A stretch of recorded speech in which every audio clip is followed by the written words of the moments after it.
খুব কষ্ট করে মানুষ করেছি, কিন্তু এখন পরিচয় দেয় না। নিজের বাবা মাকে ভরণ পোষণ না দেয় এমন অভিযোগ উঠেছে কন্টেন্ট ক্রিয়েটর রিপন মিয়ার বিরুদ্ধে।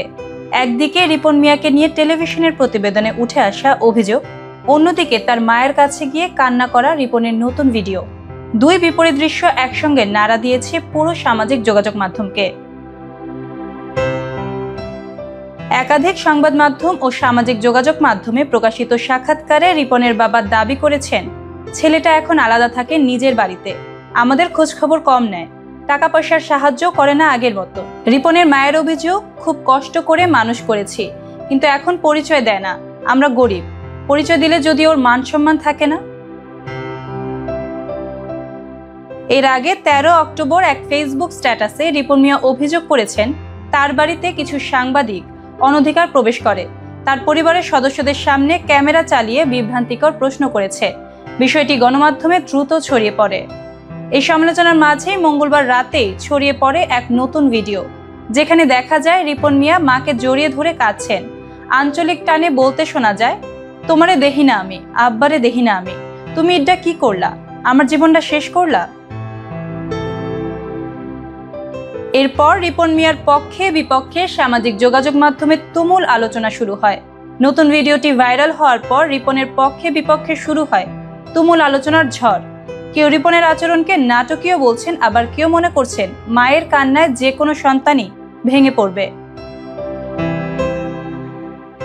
সামাজিক যোগাযোগ মাধ্যমে লেখক ও বিশ্লেষক ব্রাত্য রাইসু লিখেছেন, রিপন মিয়া সাংবাদিকদের কাছে তার বিবাহিত জীবন সম্পর্কে সত্য বলল কি বলল না, এতে কিছুই যায় আসে না। রিপন মিয়ার কোনো দায় নাই পত্রিকাগুলির কাছে জেরার মুখে তার পারিবারিক জীবনের ফিরিস্তি দিতে হবে।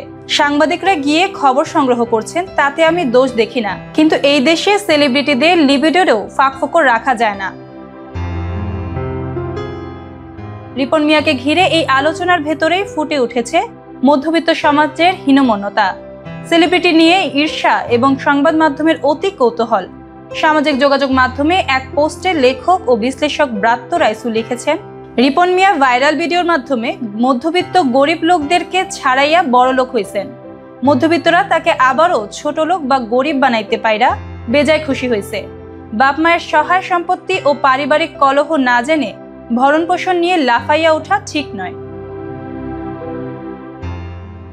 পোস্টের আরেক অংশে ব্রাত্য রাইসু প্রশ্ন তুলেন, সাংবাদিকরা গিয়া খবর সংগ্রহ করছেন, তাতে আমি দোষ দেখি না, সেলিব্রিটিদের কাছে তারা যাইতে পারেন, তাতে প্রাইভেসি লঙ্ঘন ঘটছে কি?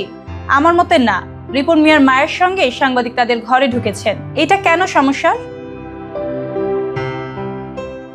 ঘটনাটি ঘিরে সামাজিক যোগাযোগ মাধ্যমে চলছে বিভক্ত প্রতিক্রিয়া। কেউ লিখেছেন, খ্যাতি মানুষকে মানুষ থাকতে দেয় না, আবার কেউ বলছেন মায়ের কষ্টের কান্না শুনে রিপনের ভিডিও দেখা যায় না। অন্যদিকে কেউ কেউ মনে করছেন পারিবারিক বিরোধকে ভাইরাল কন্টেন্ট বানানো মিডিয়ার অনৈতিক আচরণ।